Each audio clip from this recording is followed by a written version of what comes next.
Good morning students. In today's session we are going to see optimization stability constraints through preventive control of voltage stability, voltage instability preventive control scheme for the power grid, angle stability assessment. The first one what we are going to see is optimizing the stability constraint through preventive control of voltage stability. First one, we know that optimizing power flow optimization, it means that you have to optimize the flow of power. It could either be a real power or reactive power, but you have to control the reactive power sources. The reactive power sources include generators, shunt reactors, shunt capacitors and on-load tap changers. Generators normally will generate or it will absorb the reactive power depending on the excitation. So here we have seen that it is a generator. You have to control the reactive power that include generator, shunt reactor, shunt capacitor and on-load tap changers. Normally generator in the sense it will generate the power or it will absorb reactive power depending on the excitation given. When it is over excited, they actually supply. There are two types of excitation. One is your under excitation and second one is going to be your over excitation. We need to explain this generator with respect to under excitation and over excitation. When your generator is going to be over excited, it is going to supply the reactive power. So reactive power will get supplied. Okay. Suppose if it is under excited, then it will absorb the reactive power. Whether it is going to absorb the reactive power or it is going to supply the reactive power, it all depends upon the excitation given to the generator. Based on the excitation, either the power gets absorbed or the power gets delivered. There is one more automatic voltage generator that continuously adjusts the excitation. If it is not or AVR, if it is going to be the manual generator, then we need to adjust the excitation manually. In case of your automatic voltage regulator, the excitation given to the generator will be adjusted automatically and therefore there is no need of any additional equipments for adjusting the excitation. So automatically depending upon the excitation, either the power gets absorbed or the power gets delivered. The next is going to be your shunt reactor, that is reactor shunt capacitors, and OLTC, that is on-load tap changing transformer. So these two can be traditionally switched on and off by means of your circuit breaker or by giving some command in the operator. Therefore, the advancement in your fax device causes improvement in the voltage profile of the power network. Generator, by adjusting your excitation, it is possible for us to make the power to absorb or to deliver.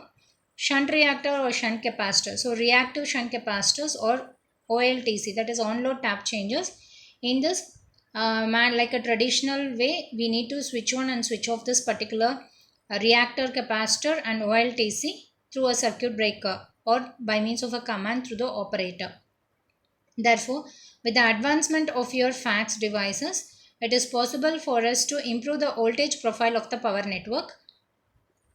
Then here the most frequently used devices is going to be reactive power controller and static VAR compensator. Shortly we can call it as a SVC. The reactive power compensator connects or disconnect your capacitor stages automatically by detecting the phase difference between the fundamentals between your voltage and current. Reactive power controller means depending upon the angle between your voltage, phase angle between your voltage and current, automatically the reactive power controller will get turned on and off automatically, so that there is no need of any additional device for turning on and off your reactive power controller. And also in case of your static VAR compensator, that is static VAR compensator, this is also one of the most frequently fax device that is used for optimizing the power flow. The most frequently used device or the measured divergence is compared with several segmented set phase divergence regions, and the capacitor contactors will be switched on and off accordingly. So this is another method of switching on and off the reactive power capacitor. So SVC, that is a static VAR compensator, Advanced electronics provides your continuous capacitive and inductive reactive supply to the power system, this particular component. SVC is typically your thyristor. So other FACS control devices you people are having. First one is going to be TCR, that is thyristor controlled reactor. Next is going to be TSC, thyristor switched capacitor. ACF, that is AC filter. So these are all some of your FACS devices where your SVC is having, that is static VR compensator, either has TCR, that is thyristor controlled reactor, thyristor switched capacitor and AC filter. So these three components will be available in your SVC. And from the view of your system operation, your SVC is simply equivalent to your controllable reactor and a fixed capacitor. Therefore, the output can be varied by varying the generation and the absorption of your reactive power. Therefore, your SVC is capable of, it is just equivalent to your controllable reactor and a fixed capacitor. So it is having a fixed capacitor and a reactor, whereby varying the level of generation or absorption of your reactive power can be maintained to maintain its terminal voltage at both the levels. So both RPC and your SVC require significant investment. This is the only major concern. Next, we are going to see the voltage instability of preventive control scheme for the power grid. Here we are going to have a system, input system data are going to be there. So from your this input system data can be taken either from your transmission system or distribution system, which is more affordable, reliable and sustainable to the grid, and that needs to be a smarter one. Therefore, the data needs to be collected from the DSO. Later, it will select the continuous, then it will solve the base case for the load flow analysis. Load flow analysis can be solved at this particular part of your algorithm. Then it will calculate the stability index. Once the stability index is calculated, if the stability is not maintained, then it has to make that stability index for other continuous, and it has to check the stability index for other parameters. Later on, if it is not satisfying, then the process has to repeat it forever. Therefore, the smart grid is an invention to use all the present technologies of your voltage stability in transforming your grid intelligently and creating a better situational awareness and making the operation to be friendly. And at the same time, the blackouts in the past and the reliability of the grid is the major issues for the system engineers. Therefore, what we have to do is, we have to consider the dynamic state of output power flow, that is optimal power flow, for the development of new optimization technique with the dynamic optimization technique. For that, we need to consider the angle. Before that, we will be considering the points. First, here we have to obtain the load generation. For this, you have to obtain the load generation and control profile from the real-time data contribution. So the input system data could either be your load generation control profile from the real-time data contribution. Then you need to develop and optimize the minimum imbalance between the load and generation, considering the load generation randomness. Later, we have to optimize it by keeping the dynamic optimal power flow as a constraint. Then by means of your computational intelligence and by combining the classical optimization, computational intelligence combined with the classical optimization, we can solve the problem. Next is going to be the angle stability assessment. Angle stability assessment is nothing but what is the angle made between the voltage and current when the transient stability studies had happened. For example, if you consider a 500 bus, 500 bus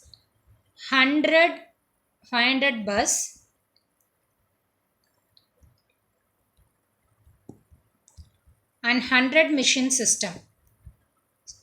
If you consider it, and if it is going to, it requires, if you consider this one, and if you are going to analyze the angle stability assessment, transient stability studies is going to be the typical factor, and it requires hour of runtime even for a single contingency. Therefore, direct method of stability assessment in such cases is based on the Lipnow's or your energy function or the attractive alternatives. We have many methods for angle stability assessment technique like direct method, indirect method and many other new methods, where your direct method and indirect method will be following the previously available analytical tools and the algorithms whatever it is presently available.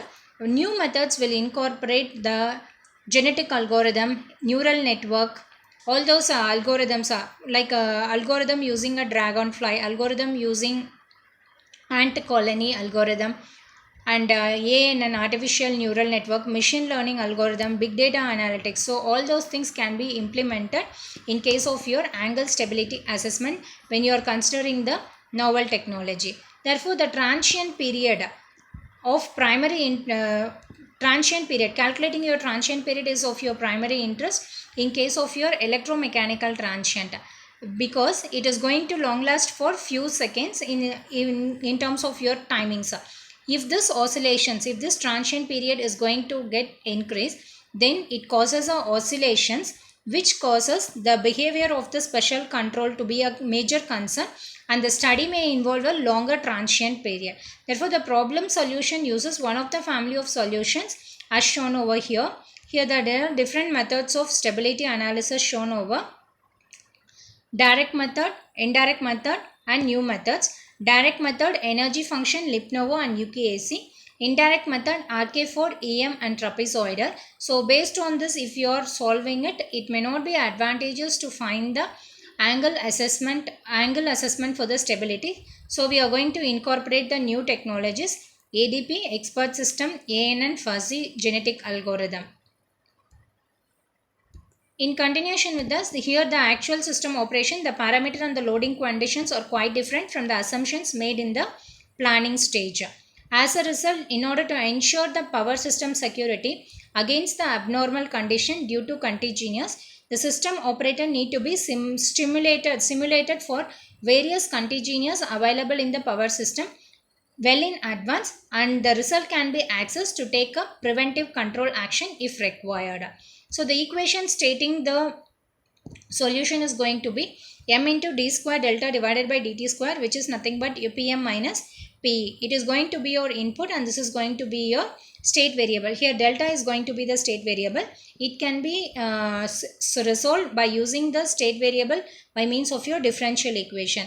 In this, the first state variable is going to be your physical variable and the other state variables are going to be the derivative of your state variables as shown over here. Here delta is going to be the angle which is going to have the control towards the power flow. Pm and Pe are going to be the mechanical and electrical power flow. Thank you, students.